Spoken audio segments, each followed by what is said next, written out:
It's Wednesday, November 6th in the United States and Canada, and this is What Chaos, presented by Prize Picks. Download the Prize Picks app today. Use code What Chaos. Get $50 instantly when you play $5. Prize Picks. Run your game. My name is DJ Bean. Pete's name is Pete Blackburn. Sean's name is always the birthday boy, Sean DePaz. Pete, you have breaking news? That's right. At long last, our national nightmare is over. Connor McDavid is playing tonight.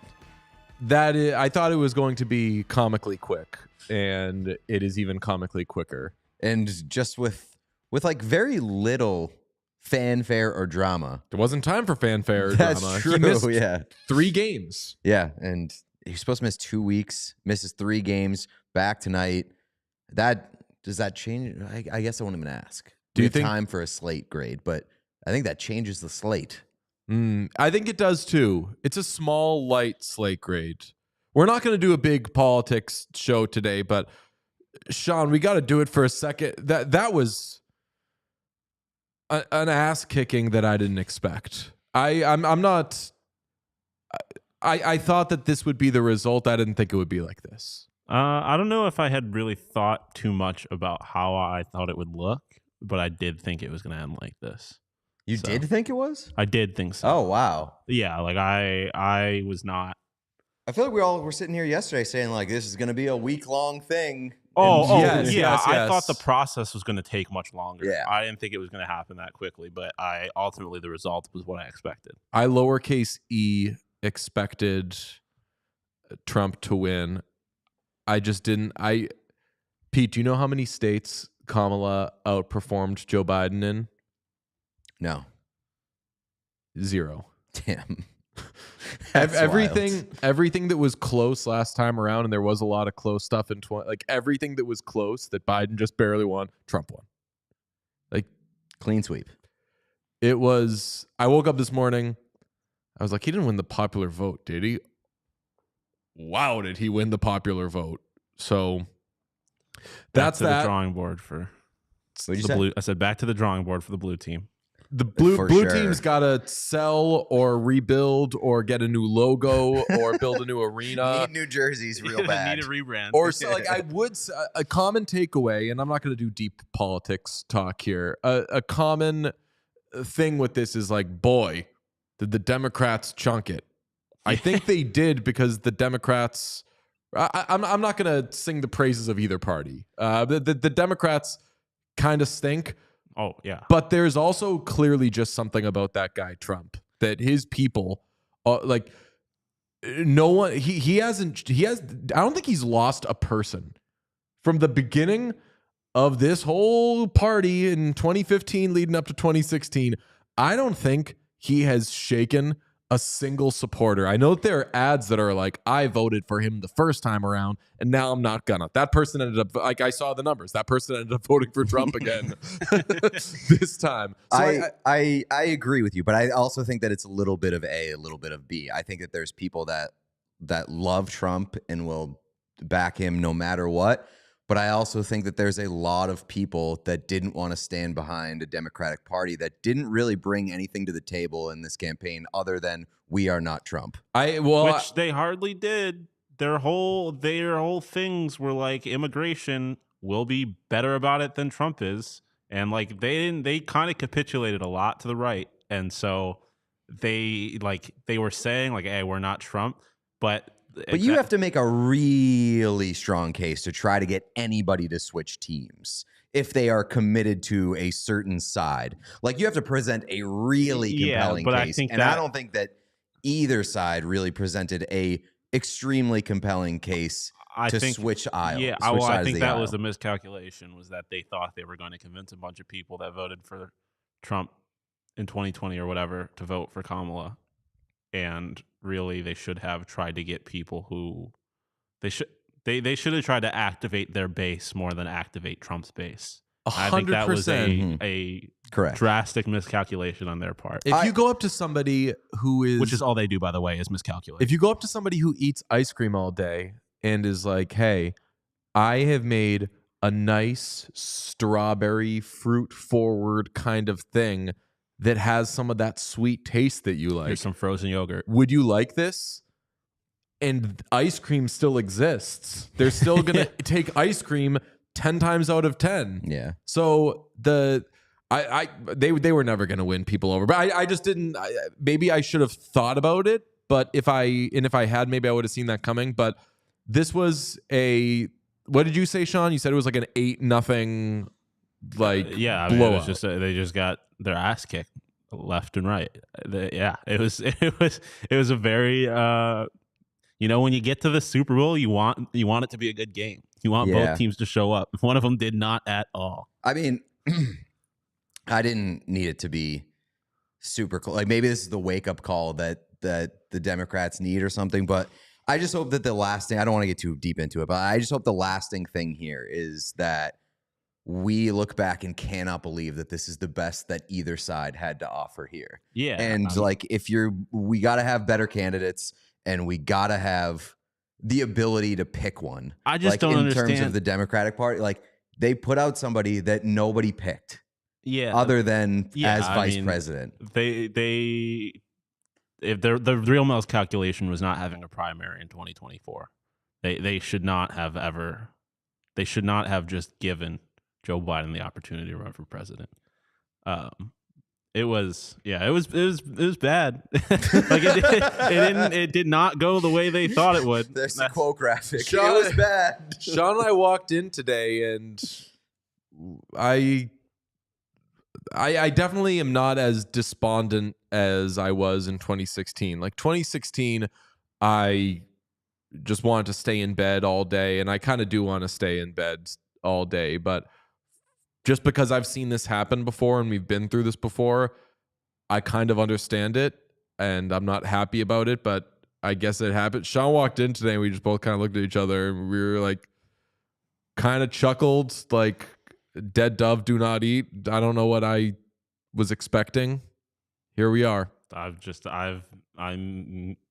knew what it was. I saw this coming from a mile away. Skill issue for the states, or is it? No, it's a skill issue for the.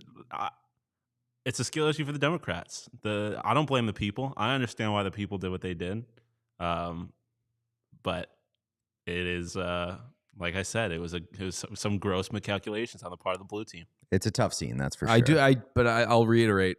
I do think there is just something about that man with a lot of people.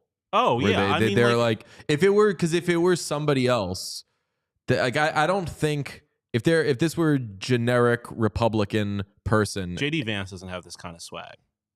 Like JD Vance couldn't care. Like Trump is. If JD Vance were the opponent, I think like 35 people total would have voted in the country. It would have been like Jill Stein. It would have been the lowest turnout in history. People wouldn't have known who the candidates were. But something about that guy Trump, man.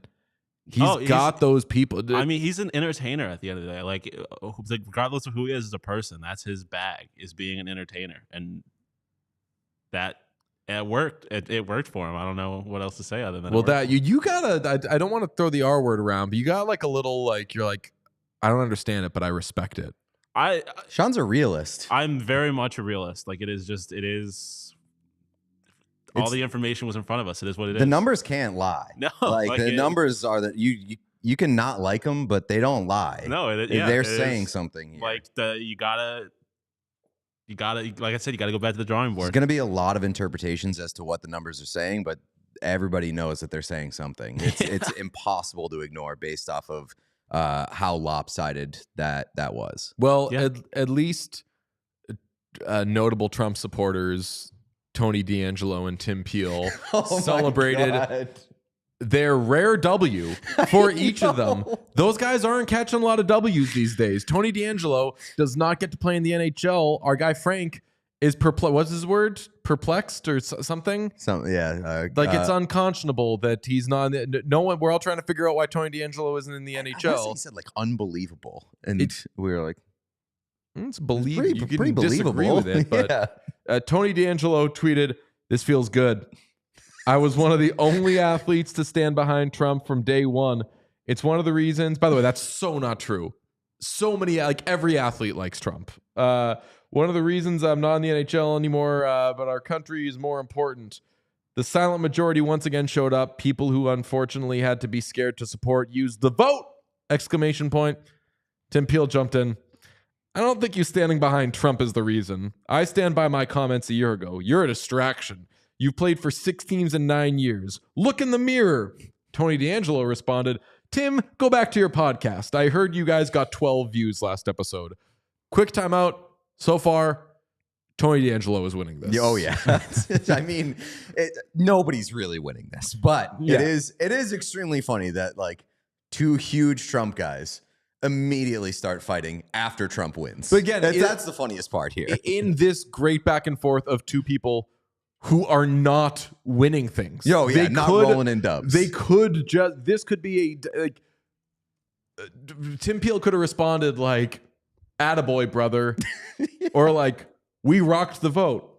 But instead, Tim Peel responded, 12, that's great.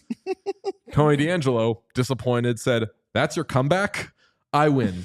The night and morning for me keeps getting better. Tim Peel then switched up which person he did like the first person, third person. He said, he's a good player and should be playing in the NHL, especially with his stats. But he's all about himself and is a distraction, and that's why teams don't want him. Enjoy Russia, Tony says. All about myself is so false. Go talk to some former teammates, please. Did I do some stupid shit? Yes. Battle with some coaches? Oh, yeah. But I wanted to be the best I could and win. Didn't always handle it properly, but I'm telling you, based off pure fact, part of reason is politics. Now Tony's kind of softening his argument. And Tim responded, politics, give me a break. Crying, laughing, face emoji. So I just wanted to grab each of those 2 people in the moment and be like, are you happy right now? Yeah, right. Like your guy, you're the only politician or the only person who has run for something since Obama that some people like you like your guy. Like it's part of your personality. No one who was voting for Kamala was like, yeah, we love Kamala. Like this is a big thing for you. Yeah, some people swear like that. It's a little bit of a generalization. Are you happy or do you want to be in a pissy? No, I would say that most people who voted for Kamala were. You said nobody. Did I say nobody? You said nobody. Yeah. I think I said like people. I think I said people who were voting for Kamala aren't like jazzed. It's definitely 2 different situations. Yeah. Yes, like the Trump thing is actual fandom. Again, it called sports personality. Fandom. It's like sports. Yeah. So like politics in general is too much like sports fandom for my liking at this point. Like these people are not your this is not your diehard ride or die team. They are your public servants. None of them care about you. Exactly. So we have some super chats. Love Your Life says, last paycheck read Marx and Lenin chat for my sake. All right. Ambassador to Greece says, dead dove do not eat. You know what I'm talking about. Shout out Job. Tessa says, DJ Squirrel costume when?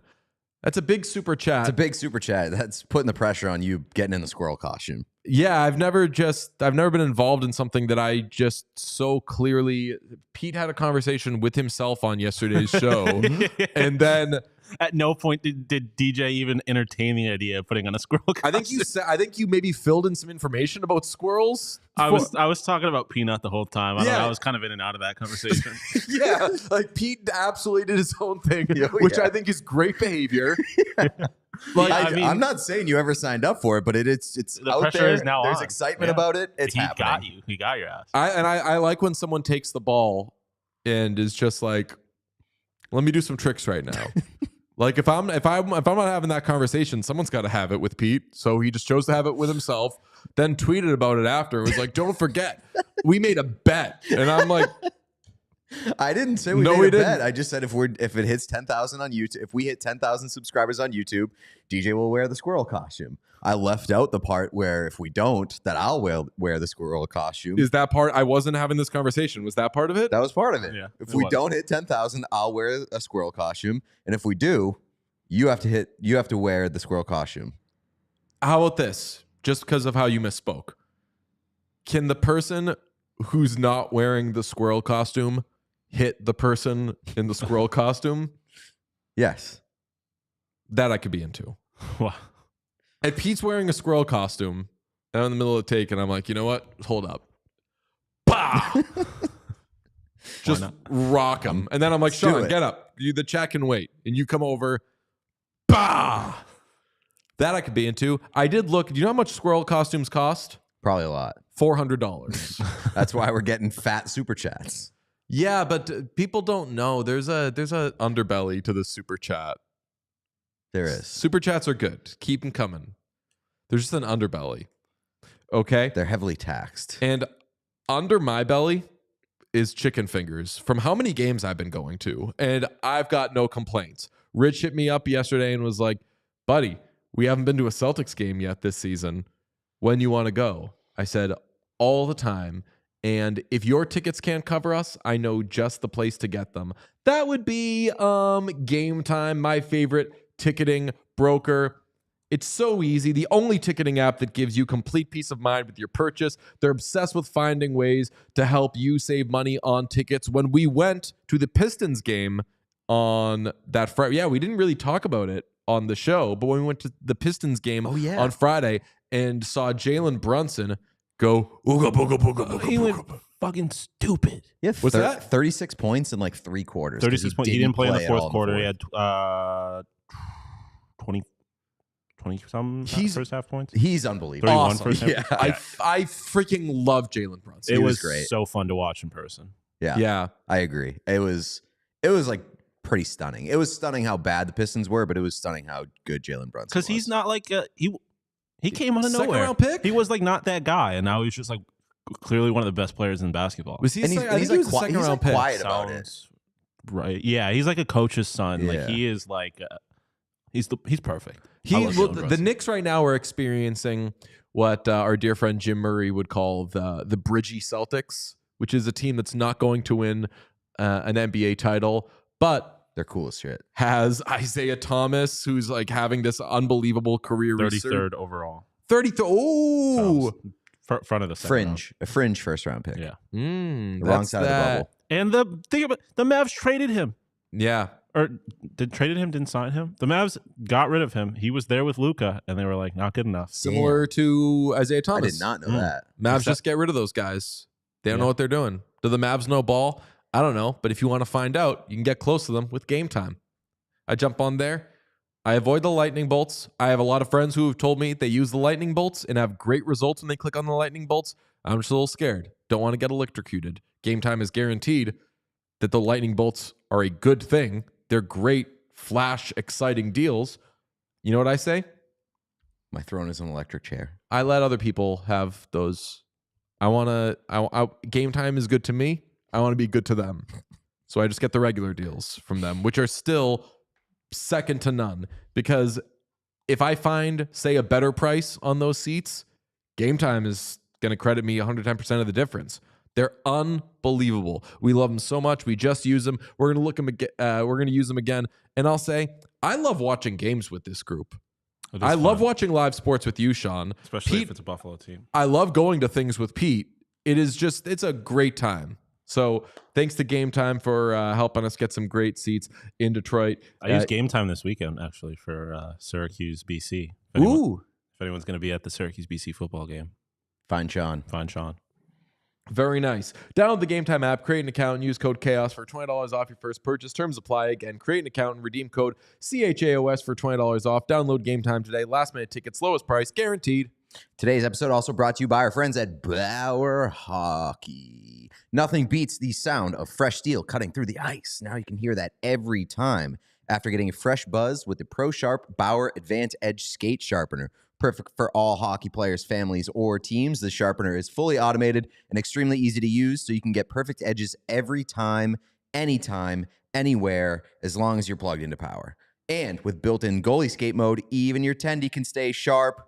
To learn more about the Bauer Pro Sharp Advanced Edge Skate Sharpener, or to see where you can find it in stores, you can head to bauer.com/prosharp. Also head to bauer.com for the best clothing that you've ever seen in your life. These awesome joggers, these pants, the Bauer. I'm obsessed with basically every item that we got in our last shipment. DJ's wearing a weird like waffle, like kind of like thing. Patterned shirt. You can wear this working out, or you can just wear it under your little bear jacket. All of Bauer stuff is incredible. So go to bauer.com, and you can also use code FREESHIPWC to get free shipping with that code. Thank you to our friends at Bauer. Yes, very, very great things. Let's bring in our friend, the senior hockey analyst from the All-City Network, Steve Peters. We call him Petey. Hi, Petey. Morning, everybody. And that title just still sounds good. Like I might start wearing a crown or something. Like that's kind of cool. Oh, I would do a crown in the background. Yeah, maybe not wear it. Copy that. No squirrel outfit either. I don't understand the peanut thing. My kid trying to explain it to me. I don't get it. Same. My kid tried to explain it to me yesterday, and I just don't get it.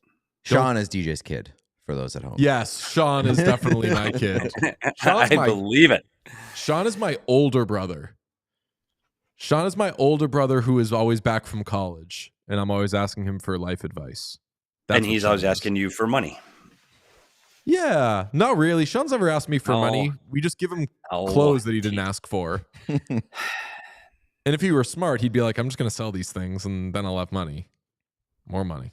You know what I'm saying? Petey, we wanted to talk with you about a number of things, mostly the Nashville Predators, because they got off clearly to a horrible start, lost their first 5 games of the season. They are, I believe, 4-7-1, dead last in the Central Division.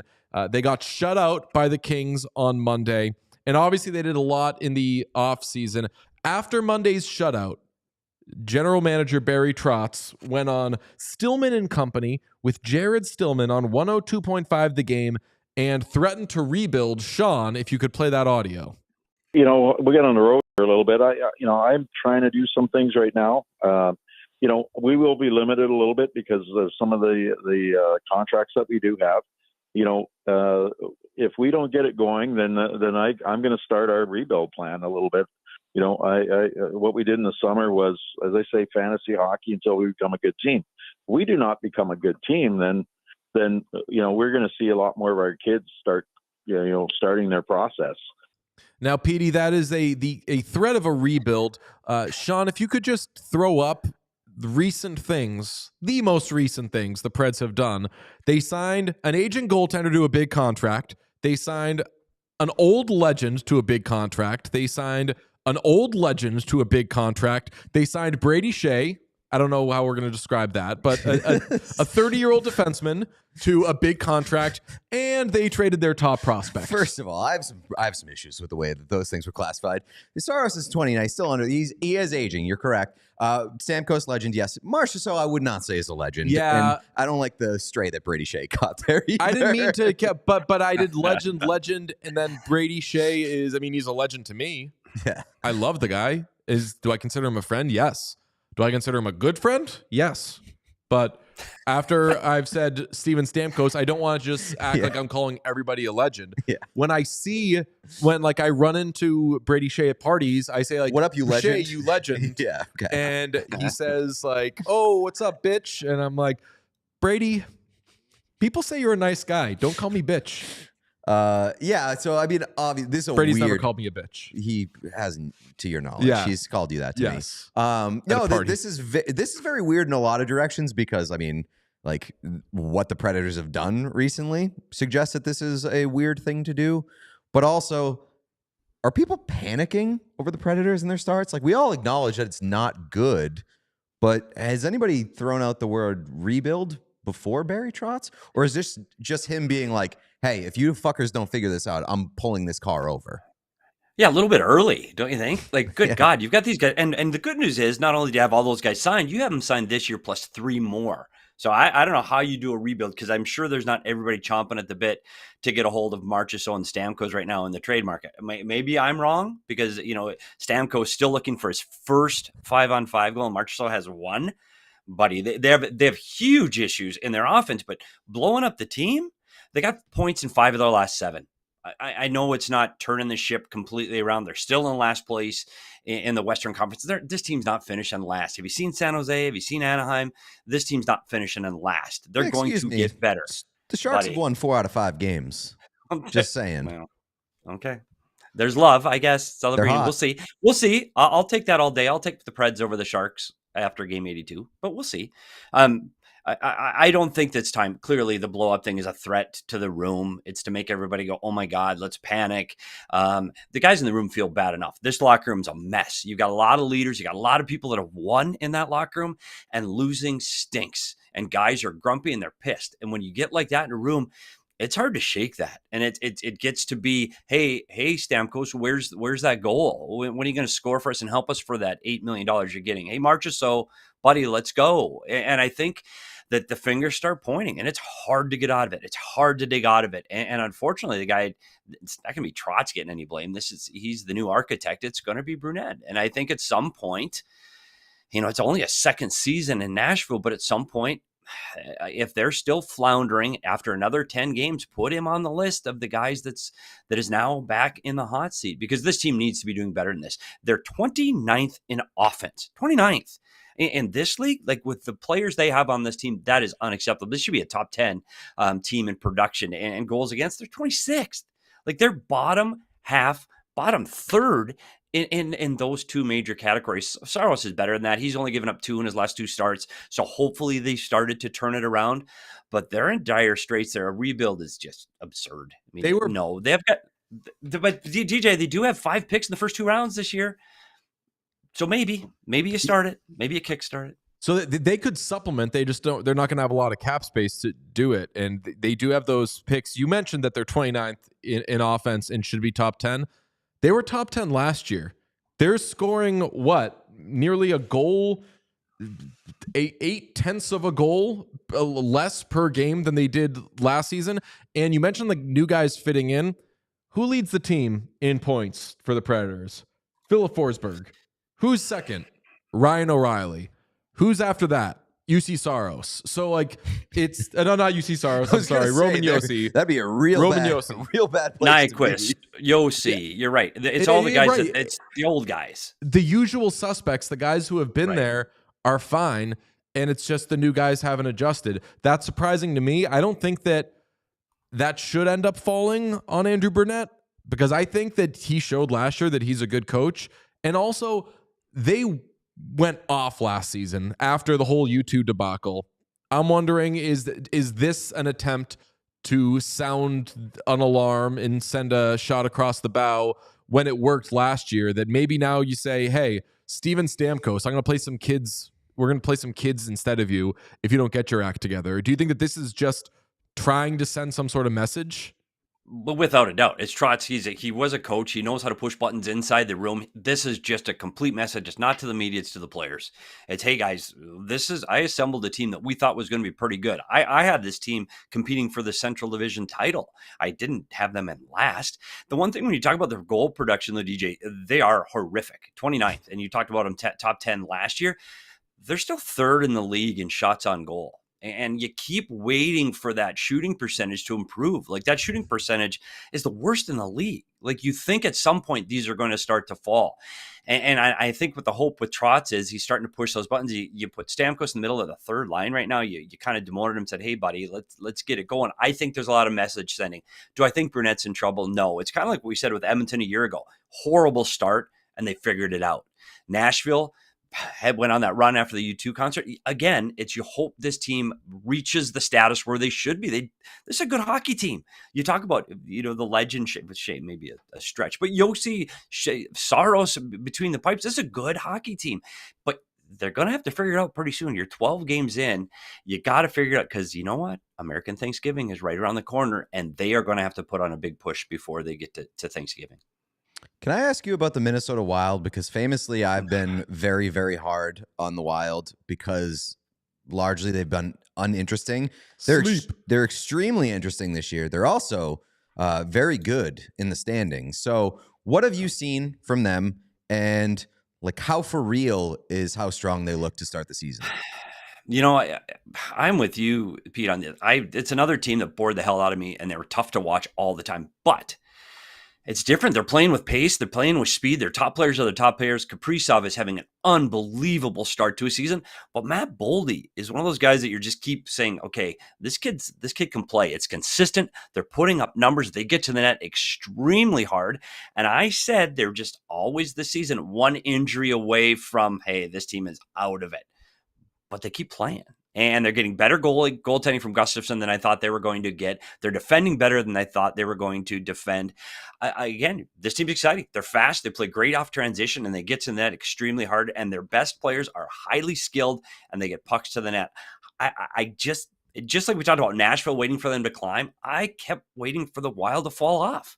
And they just haven't. The numbers they're putting up and the offense they have this year is something they haven't seen in Minnesota in a very long time. So I can't believe I'm saying this. They're actually an exciting team to watch there in the Twin Cities area. The one that surprises me is Gustafsson, that he has bounced back as strongly as he has this season. And he's young still, 26 years old, was good a couple of years ago, and it seemed like he might be a guy. And then last year was just awful. But last year was just kind of an awful, weird season for the team. So maybe it was that. They're also scoring 0.71 more goals a game they did last year, basically scoring 0.7 goals more per game and allowing 0.7 goals fewer per game. So they're just swinging so strongly in both directions. And as you said, like the young guys are a year older. Kaprizov's insane. Right now, their goaltender would be a Vezina finalist. So we'll see if it's maybe not sustainable, but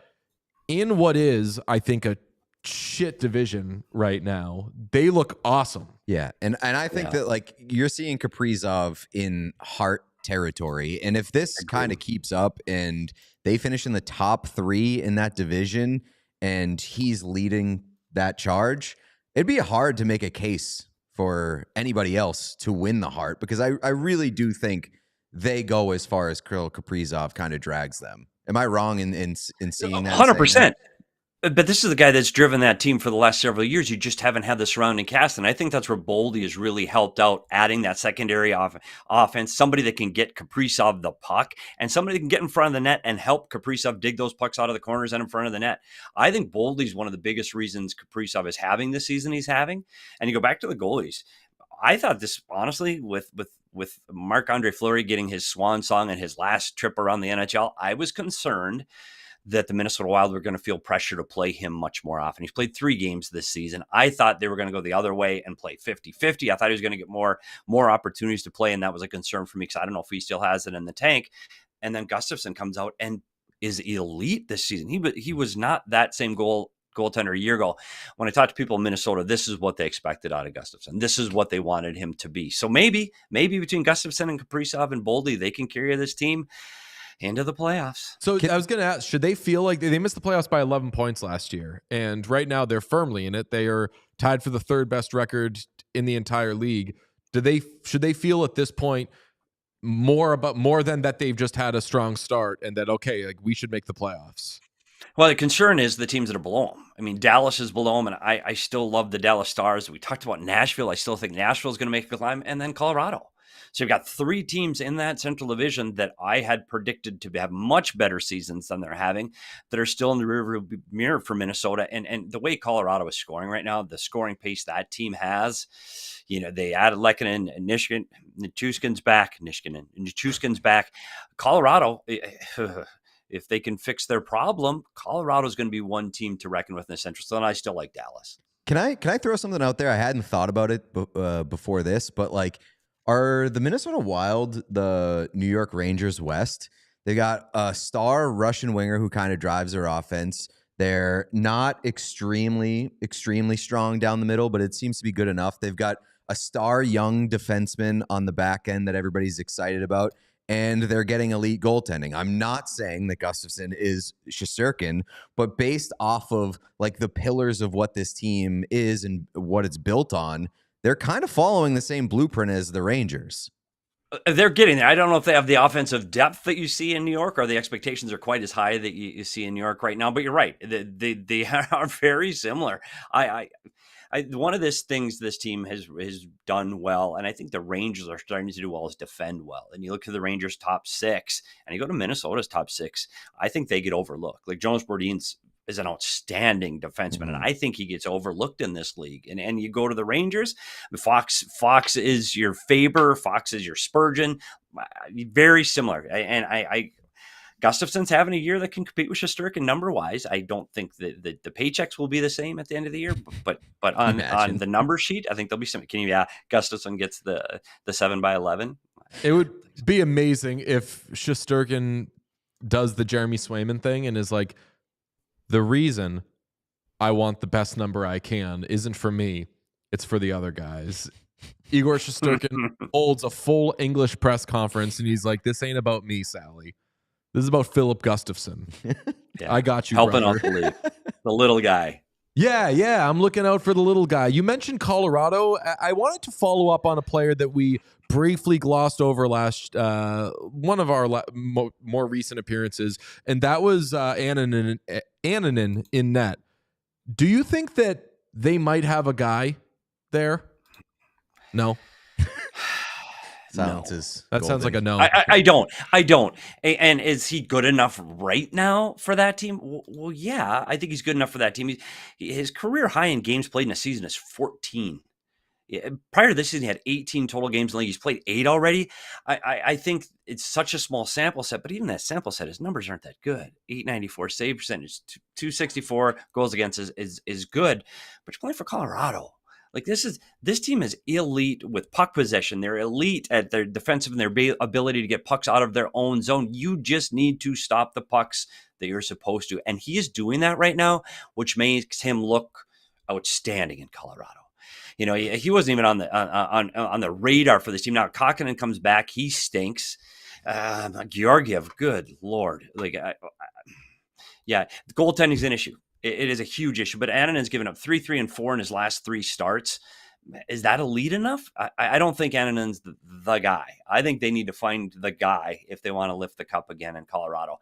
I don't think he's good enough. I don't think he can sustain these kind of numbers, and I don't think he's the answer in net for Colorado that's had this problem for years and still hasn't fixed it. So do you think like the problems in Colorado begin and end with goaltending and health? Or is there anything else that you've seen that you've been like, But even the health, though, and I know people get all over their health, but Nichushkin, dude's healthy, and that hasn't been a problem there. And even those other, Landeskog hasn't played 2 years. Like, can we stop talking about him being injured?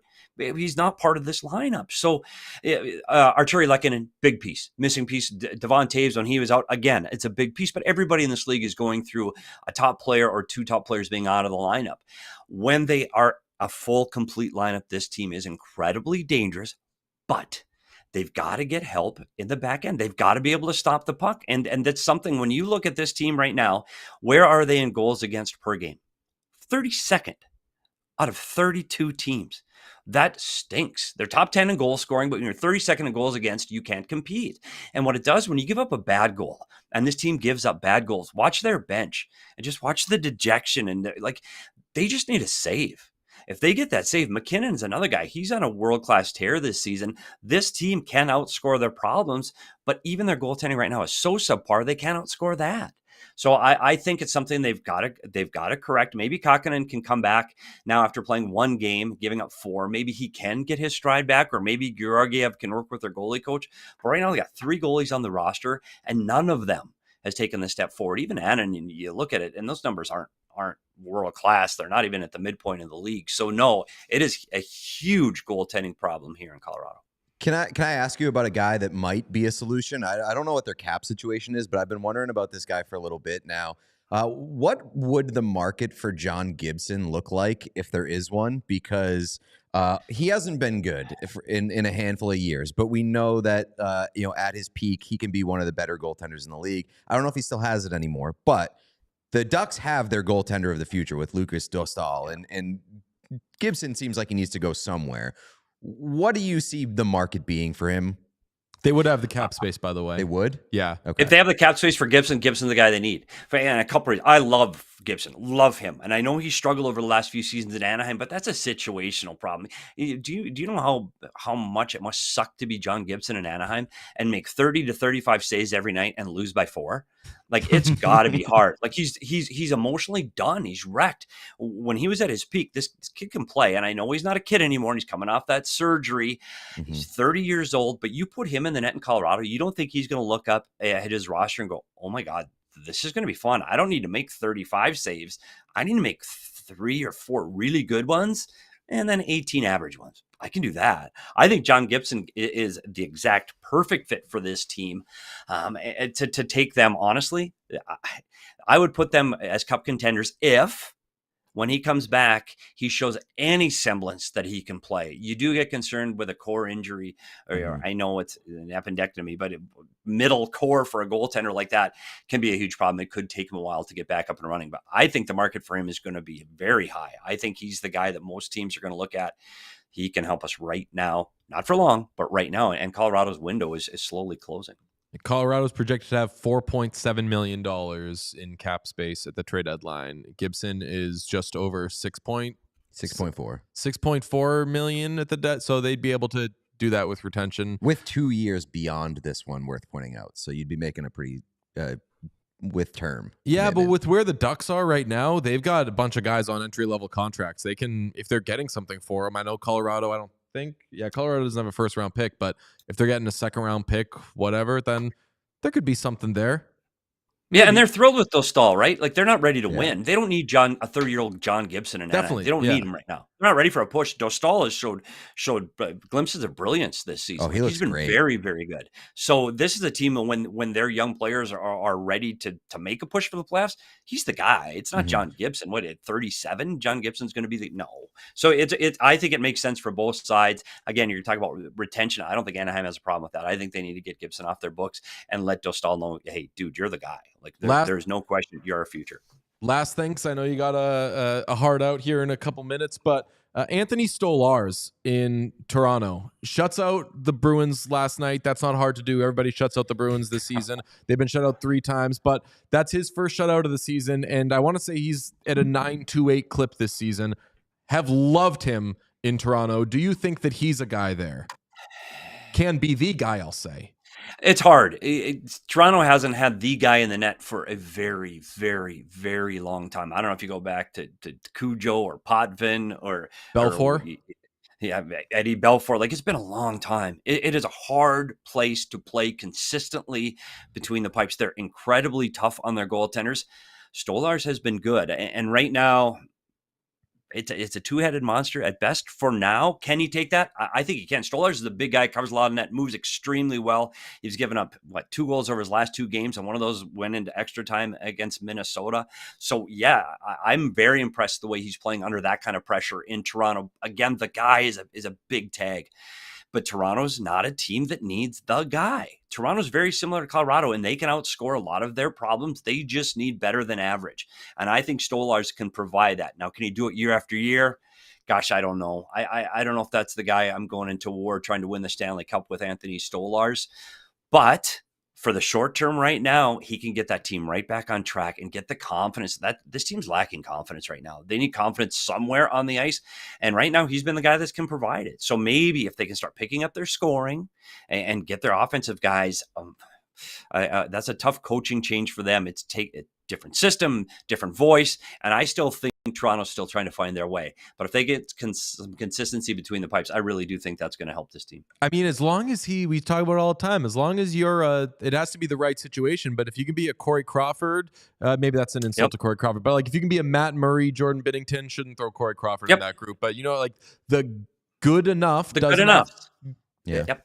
I think Stolarz, if Stolarz can be that, then maybe I'll be taking the Maple Leafs 20% more seriously than I usually do. And if he can't be like the guy behind him, Joe Wall's pretty good too. I just think everyone came into this season so horny on Joseph Woll and was like, they got the guy, problem solved. And I'm like, off of what? Well, it's Leafs fans, Yeah. so they always say that, and then they're always disappointed. So, And those are two teams you just mentioned, Colorado and Toronto. Same problem. Unbelievable up front. Can score, outscore their opponents. But Colorado and Toronto both didn't address the biggest problem I think they have, and I think it's goaltending. So if Stolarz can do it at 6'6", like, dude is big, he's experienced, he's been around the league for a very long time. He's played over 100 games started in this league. Yeah, he can. Maybe he just needs the opportunity to show what he can do, because it's been a long time since he's put up any kind of numbers of games played. So maybe it's his turn to run with it. Petey, you're the man. We'll talk to you next week, my friend. Thanks, guys. Appreciate you having me on. Have a good one. Talk to you soon. Buddy. And I didn't hit anybody. Yes, although right. to leave you with that, I would hit probably the EA graphics guy. Like I'm pretty sure he started off drinking, because Bilesma looks phenomenal, like lifelike. Like you could look at a dude and have a conversation with him, and then by about team 18, 19, dude started, and it was over. Like, what the hell are some of those last ones? I talked to Rick Tocchet last night. Not happy about his likeness. Really? That's What did he say? amazing. What did he say?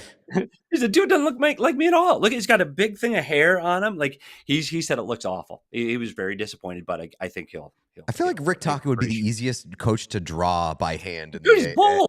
You What just do you don't mean? finish you drawing him. You just make a circle and like Yes. 2 eyes. That's it. You just start What? drawing and then Easy. don't finish, and then you have Rick Tocchet. And I look more like Tortorella than Tortorella looks like Tortorella. Like that's, Yes. I'm sorry. We I don't want to did- critique too much, but it's 2024. Like, buddy, your AI Yeah. can do better than that, can it? This video game thing has just made me learn that graphics aren't as good as I thought they were, because a lot of the coaches No, they are. look like You're looking at the wrong video They game. are. They Right. just- it's a matter of effort. it's just this game, because Effort. truly, if you were like, I looked at the Chris Knobloch one. Did you see Chris Knobloch? No. I was like, Yeah. if you were to tell me that this was Wayne Gretzky's 3D hockey 98, Yeah. I would believe that. It looks Yeah. like that. It looks like Zelda 64, that level of graphic. Yeah, it's tough. That's where it It's fell off. bad. After about the top 15 or 16, it really fell off. And again, I blame it on alcohol. I've had shows like that too, where you start off hot. By the end, I'm a blubbering mess. And so God. I'm blaming that on the EA guy. So I gotta maybe he say, just- I'm looking at Rick Tocchet right now. It's not as bad as what it was made out to be. I think he's being a bit of a baby. I think Yeah, it, maybe it, hair's it's- a little What's too the- dark he on is, the though. side. Yeah, Hair. He doesn't have any hair. Like, none. Delete. Oh yeah, that's true. Anyway. I It- do like that. Anyway. Like, the graphics are so bad that a bunch of old dudes are now mad at a video I'm game. mad. I know. I love it. Love it. And you have nothing to do with the video game. Like, you might see the camera shot as it pans by as you're going Yeah. up ice as Connor Bedard. You might see a guy on the bench. So yeah, relax. I'll tell you, all this stuff makes everybody mad. I'm like, I think this is what makes me get the game. And whatever gets you there, I'm, pal. I too. I'm waiting for my likeness. Like I'm in. Like, if I think we should come up to EA and get a Pete DJ likeness just to see how they do. Oh, what if Like, they made you a guys video got kinda coach pulled, mode? don't you? Where, what if they made a video coach Yes. mode where all they do is Yes. during Make calls. games, That's it'll offsides. simulate and then it'll stop and it'll be like, "Do you Yeah. want to challenge this?" No, you had to press Yeah. the button in real time. So like as a play's happening, you had to press a button to Yes. be like, hey, because that's what you're doing, right? If like a play's Yes. going on, just be like, hey, that's offside. If they score, you That's get offside, ready you're to ready. go. You're ready. If you want to make it real life, do it, and then give the video guys a little piece of the action. I'm in. I'm on it. I'm going to start making some calls today. That would be incredible. And if you're a coach, you there needs to be a hit button. You can only do it once a game, or like Once a game, you can hit a month. You get to player. walk over I'm to a in. player. And hit them. And It's you like, get to hey, hit 'em. this player just made a bad line change. Do you want to hit them? Yeah. You Yeah. walk over. And then, Bah! then I think you could have an all-out brawl in your own bench. Like, if you're going to have fight mode, let's have fight mode. Let's have Marchessault and Jim Montgomery square off in the bench. Have we fixed video games? I think so. I don't know anything I about think- video games, but I think it sounds fixed to me. Body good. blow. Body blow.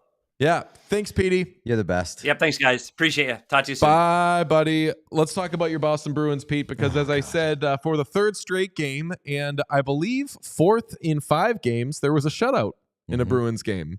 They just keep the shutout party going by getting shut out against the Toronto Maple Leafs. 4-0. They stink. I'll be honest, I didn't watch it. I was watching very disappointing CNN coverage. And I even flipped to Fox News for Sean, and it was far less hysterical than I thought it would be. Yeah. Overall, bad coverage. Nothing exciting. Steve Bad. Kornacki was in his bag as always. Really? He was cooking? Yeah, he's always. Heard he wasn't always wearing is. khakis. So. No. He was wasn't? Wearing, he was wearing like Khakis. khakis. He was I've always fucked wearing that up. like navy slacks. That threw me off a little bit. But The him- only it's all his the fault. only interesting thing was they went from John King to a small desk. I need there to be a big desk. that was the one thing about Fox. Fox had like They got that 10 big desk. people sitting at the desk. That shit rocked. and There they did were have so many the one people. person for them to lampoon. Of course, yeah. They had they had the guy that replaces Jessica Tarlov in the 5 that I was talking about Yep. yesterday. If she's not available, they have a backup lib, and he was there Backup last night. They They gotta didn't- have a backup They lib. gotta have a backup CNN lib. had a guy, I forget who he was, but CNN had a guy who was just like very New York through and through. The guy with the red tie. And he was very sassy, right? Yeah, he was good. And he's though. he was like a miserable Bills fan, I believe. He was good. And he's like, I saw clips. I didn't watch any Biden's of this gonna shit, but win, and the Bills are probably gonna lose. I'm like, this guy. I missed all that. This is how I want. But they didn't have him last night. I didn't see him last night. John King was mostly going solo. Very little Phil Mattingly. Obviously, there's no Chris Cuomo to fuck with him. They did do a thing where they tossed to the desk, and Dana Bash was like, "Well, I'd be curious to see what John King has to say about blah blah." And I was like, "Oh, you have a child. You two loved each other. I love them.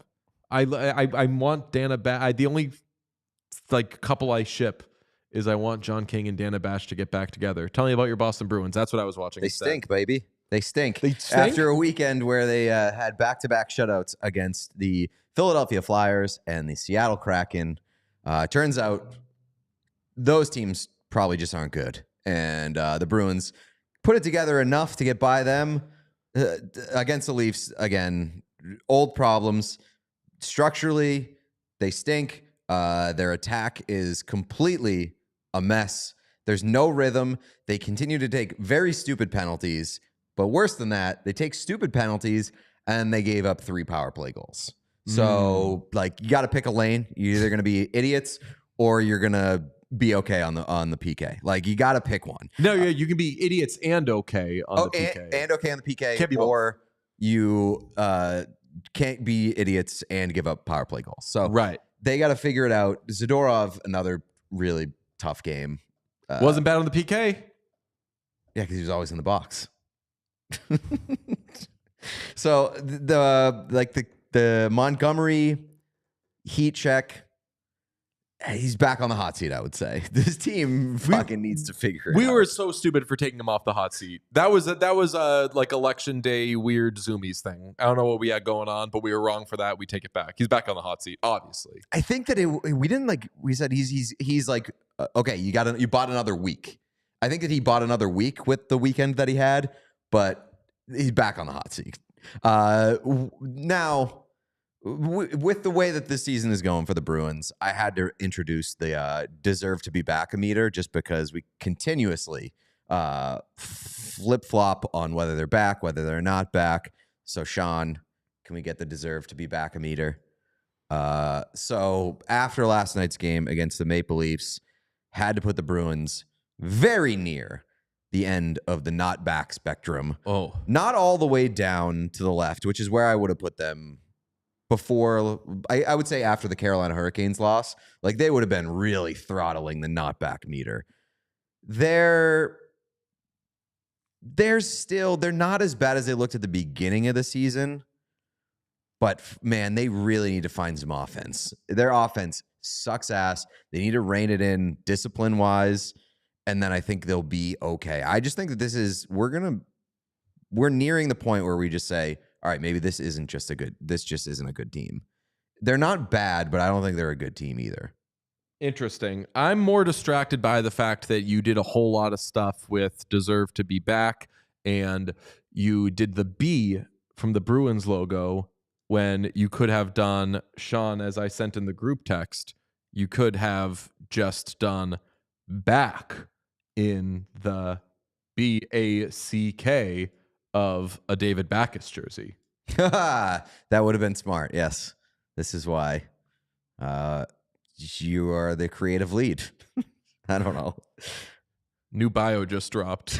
The creative. Where were you when Chaos Show DJ creative figured lead? out that you could have used the David Backes jersey for that? I think that incorporating David Backes into this thing could be fun. The deserve to Bacchus meter? Yeah, the deserve to be the Backes meter. We get David Backes on the horn, be like, hey, remember when you were awesome with the Blues?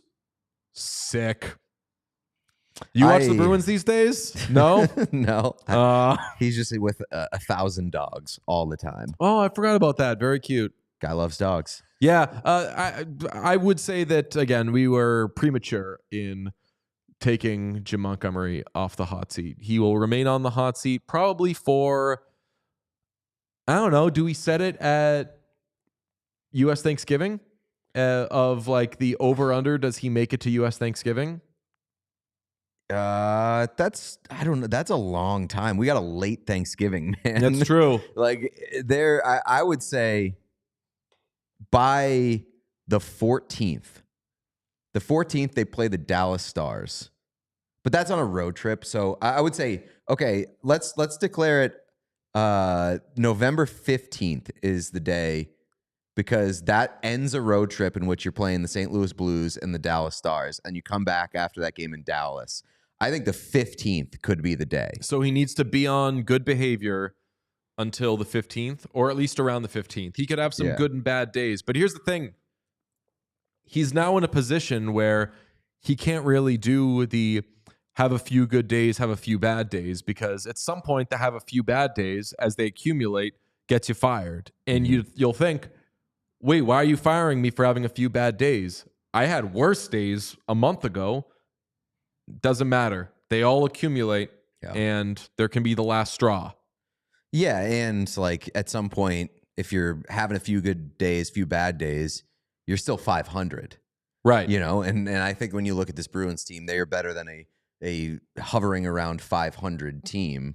So, yeah, I think that if this continues this course, Jim Montgomery is not going to survive the season, especially because he's on the final year of this contract. Like, they'll just pull the plug and try a different direction. And the Bruins are below 500. They're at a 464 clip with their 6-7-1 record. They are a -12. That is the second worst goal differential in the Atlantic Division. Really, it is just piss poor for the entire Eastern Conference. Canadians worse, the Penguins worse, and the Flyers worse. I got to say, again, said it off the top, Pennsylvania having a bad time. Did I say that off the top? I can't remember. I don't think you did. That's a good point. Do you know what I mean? The Penguins stink, the Flyers stink, and politics. Yeah.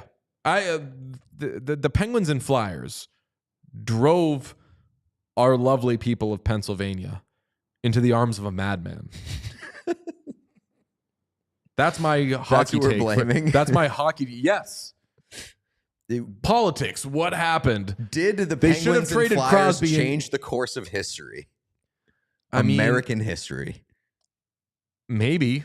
We don't know that. If they traded Sidney Crosby, kickstarted the rebuild, and were exciting right now, then maybe there would be hope for the future for our dear Pennsylvanians. And I'm not saying all Pennsylvanians, because obviously Philadelphia and various areas, although I do think Erie went pretty heavy for Mr. Donald. I honestly don't know. I would say all my I guess the rebuttal to your argument is that if they traded Sidney Crosby, you'd have a bunch of people being like, Sidney Crosby was on the Penguins when Trump was in office. Now he's not. Oh, I will say, if we're connecting some dots here, Erie, Pennsylvania, Connor McDavid played there. Mm-hmm. Connor McDavid once dressed up as Donald Trump for Halloween. Mm-hmm. There's Somebody your connection. noted also Joel Embiid is viciously attacking reporters in true. Philadelphia, and Jason Kelce smashing phones and using rebuttal hate speech. We need more of that. Damn, things are bad in Pennsylvania right now. You want more of those things? Or Yeah, you need more. of this? If I think if we had more people behaving like Joel Embiid and Jason Kelce, we would have the election would have resulted differently. Because they would hire more people just need to get hit in the fucking mouth. Yeah, or but we'd be like, rebuttal we hate need speech isn't good. It's not good, but it's definitely better than the original hate speech. Also, Correct. So I don't like. I had this conversation yesterday. I don't like the use of the hate speech. I would rather he not do that. I bet in his brain, excuse for him could be like, I'm not using that word, but because that in that idiot's brain is the worst thing somebody can be. Yeah. I'm hitting him with that. He wasn't using it hatefully. He reverse card him. Right, like there's no way he's just he's Uno reverse carding, which still the word comes out of your mouth. It's not good. It's not good behavior. I'm sure he apologized as he should have, but I do like someone behaving horribly and getting their phone smashed right in front of them. Oh yeah, like that absolutely deserves consequences. Punt that thing to Neptune. That's right. F that behavior. I don't like the shoving of the reporter by Joel Embiid. I love it. Especially, what's that? I love it. Well, Don't the talk about behavior of the someone's dead reporter brother. or the columnist was despicable. Unacceptable in my opinion. You can't do it. But you can't push him. Yeah, that's what I'm saying. You can't push him. But my biggest loser on that whole thing, you know where I'm going with this, Shams. Shams, who is not there, sends out a tweet and says, Joel Embiid got into an altercation with blah, blah, blah, blah, blah, blah, blah, blah, blah, and shoved him. No punch. You just don't like Shams. Yeah, you weren't fucking there, Shams. Don't do a little tattletale ass bitch ass tweet. When you weren't there. The entire Twitter universe. So what? That's like saying you don't play hockey. You can't talk about it. No, you say per source, whatever. You don't know what happened. Somebody tells you, you say per source. The whole thing, man. You just have a bone to pick with Shams. Wait, I don't like Shams is my guy. I love Shams. I'm sure Shams is a nice guy, but he Absolute does sweetheart. a B-rate version of something that Woj invented, and then he talks shit about Woj. Like, dude, none of this would exist if it weren't for him. And I get it, he's young, but no pun. Fucking tattletale. That's all. He's a tattletale. I don't know. I think he was clarifying an important detail If that the entire Twitter universe had wrong at that he time. reported and also he does the thing of when news comes out, he tweets it as though he's reporting it. Everybody does that.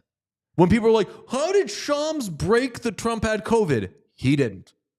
It was on Twitter. So then Shams tweeted it and everyone was like, what doesn't this guy get? I'm sorry, I'm taking out all my political anger. You're being on Shams. like a journalism nerd, which like I can respect. Journalism's but also, important. Like the rule book on that shit has been thrown so far into the ocean that it doesn't fucking matter anymore. Nobody really cares. Like Dove Kleeman, who may or may not be a and real Shams fucking is lucky person. that rule book has been thrown away. Yes. So how does he act high and mighty when he's I like, don't think he Woj does. is wrong about, they didn't end up getting Dan Hurley, therefore Woj was making that up. Like, no, they tried to get Dan Hurley and he rebuffed them.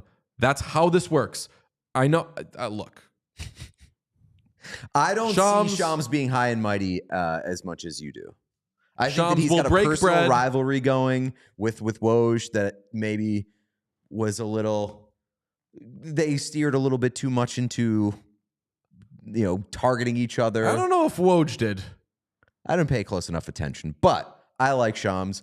I don't critique Shams for like the minute things. It's not minute. I think it's pretty minute. If you did something like that, I'd be like, who do you think you are? What are you doing? And I'd be like, who do you think you are? Who cares? But if you do something wrong, wouldn't you rather do something right than wrong? And if you do something wrong, the worst thing you can do is double down and say, well, who do you think you are? You want to do it right. Doing it right doesn't always get you anywhere. Shams is doing pretty okay for himself. So I think feel Shams like you're is trying doing to, the Shams thing right. I feel like you're trying to win an argument, and in doing so, you're advocating doing things wrong. I'm not advocating doing things wrong. I just think that what is considered wrong. Shams is playing a different game. Yeah, it's just a different game now. That's it. Like it's the game has changed. Shams is playing the game to his advantage. And I don't think that there's anything extremely quote unquote wrong with that. Twitter is not the real world. Yeah. So I don't take anything that happens on Twitter seriously. Including tattletale tweets? Yeah. Do I think that like Shams is backdooring quite a bit? Yeah, but I also think that like I fucking backdoored quite a bit. And yeah, but he's not really burning anybody else in you don't the process. pretend to be. The only time like we slap you down on this show and you don't do this is like when you pretend to be an authority. You're a guy. Yeah. I don't know. I don't know. It sounds like Shams had information. Is an authority in a lot of ways. I know people who do that job. I don't dislike Shams. I thought that the tattletale thing on Saturday night was just such. I think it was important because prior to that, everyone thought that Joel Embiid had thrown a punch at somebody, and at that point didn't know who specifically it was. And so the thought on Joel Embiid's behavior at that time was very different until that clarification was provided. Yeah, and like if your big argument here is that he should have provided, if he should have sourced who provided that report. Oh no, you just source that. It's not coming from you. It's coming from Shams. Unless Shams was at that game, but maybe he texted somebody and said, "Did Embiid punch this guy?" Right. So then what you say is talk to someone who is there, and it went down this way. That's just like 101. You're not. It's not coming from you. That's all. This is stuff that is really like 101 first day before people even are taking attendance sort of stuff. Yeah, I don't get worked up about it. It seems rather insignificant in the grand scheme. I would of not things. say Shams is insignificant. I would say that he's doing the best that he can. Do want to shout out Martin Necas because he broke a tie in the final minute of that game against the Flyers to give the Hurricanes a 5-4 lead, and then Seth Jarvis, empty net merchant, scored an empty netter to make it 6-4, and the Hurricanes remain the best team in the whole wide world. We were smart to respect them before anybody else did. That's right. Marty Necas, did the Carolina Hurricanes fuck themselves by signing him to a bridge deal? Some are asking. What is his contract? 2 by 6.5. 2-year deal, $13 million. Or not smart. Or did they set themselves up for success by giving him a bridge deal? Because now the pressure's on, got to produce to get that big money contract. Maybe that's why he scored in 6 of his last 7 and has 17 points in those 7 games. Or maybe these are just his best years, and his best years are going to be behind him. These are the 2 best years of his life. Who knows? I don't know. I like the Hurricanes though, and Marty Necas. They probably could have spanked the Flyers a little harder than they did last night. But as we've been saying over and over again, Carolina Hurricanes, most entertaining team in the league, pound for pound. So even when they play bad teams, fun to watch. Shout out Dylan Holloway. None of us wanted this. Dylan Holloway doesn't want to. Nobody wanted him to go to St. Louis. Nobody wanted him to have a freak injury last night. Just a whole lot of, damn, this all sucks. But not too serious per Frank Saravalli. Yeah, it was horrifying Scary. to see what happened because I don't know if I had ever seen somebody get hit like in the neck area, then go to the bench and like seemingly be okay, sit down, and then like I don't know if he collapsed or like he had to be stabilized on the bench, and that was an extremely concerning and scary situation. So very glad that he seems to be okay. It was hard to escape the thought that like Holloway and Broberg being injured in the same week. Got to start asking some questions. Yeah, you texted that. I don't understand what were the questions. That like someone did something? Yeah, Nancy Kerrigan. Who would the Nancy Kerrigan be there? Like God. I was gonna say, I don't know. Would it be? Why can't I think of the? Would it be Ken Holland, who's no longer employed by the Oilers? Because he's the one that fucked that up. I don't know who's directly being burned by Holloway and Broberg. I'm not sure Stan Bowman knows who either of those people are. He might not. By the way, Holloway did say that he was back at the rink. He got hit in the vagus nerve. Yep. And he said he didn't remember anything from the bench to being put on the stretcher. Oh wow, that's so. But scary. he's just apparently he seems fine. The doctor said no physical activity for 24 hours. Okay. Well, we've Free got day off. Yeah. Got a very light slate tonight. 3 games. At 7 p.m. U.S., the Predators visit the Capitals. 8 p.m. U.S., Red Wings at Blackhawks, an original 6 matchup. 8:30 p.m. U.S., Golden Knights at Oilers with, for some reason, the return of Connor McDavid. We'll start him off on the 4th line. Sadly, Bob tweeted that he is indeed on the first line. Can we get some lines, Sean? Yeah, they didn't want to break up the power line that is Podkolzin and Draisaitl Arvidsson, so that's back to the second line. Skinner, McDavid, Hyman, first line. Henrique, RNH and Brown on the third line, and then Janmark, Ryan, and Perry on the fourth line. Skinner, McDavid, Hyman is interesting, and putting Nuge on the third line with Henrique is also interesting. That's I mean the last lineup on I guess Monday or Sunday against the Calgary, they had that same dry subtle line. They had RNH in between Skinner and Hyman, and then Janmark, Henrique, Brown. I'll never know how to pronounce Caggiula. Caggiula? Yeah. I always want to say like cat coagula or something. I don't know. That's how everybody. Like, I know it's not right. Dracula. Yeah, he was Just call with him Phillip Dracula. Exactly. He was with Phillip and Perry. So they shifted the lines around a little bit. Okay, exciting things. We'll have lots on it tomorrow. Pete, would you like to tell them to press the like button and subscribe? Oh, before that, I just wanted to say this is a fairly good slate. Like now, every Predators game is going to be interesting from this point on. Wings, Blackhawks, two like not great teams, but there's some juice there. My big problem. I already know where you're going with this because it was my problem too. Why the fuck are the Oilers playing at 8:30? Scheduling the Oilers at 8:30 p.m. Eastern at home, especially in this structure. Yeah, why this not would make be it an a 7:30 incredible local? structure if you had 7, 8, and like 10. And it's Vegas Oilers. Like, why is that game not on at 10 p.m.? Even 9:30, because I get that like 8 local time would be late time to start the game, but 7:30 local time. You have a 7, 8, and 9.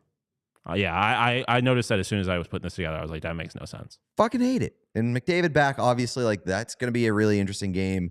So Vegas is good. Solid 3-game slate. Last time the Red Wings were in Chicago, Patrick Kane had an overtime winner. Oh, interesting. Yeah, the Predators and Capitals is interesting for the reason you said of every Predators game now they're on rebuild watch. Capitals are just awesome, so it's great to watch them.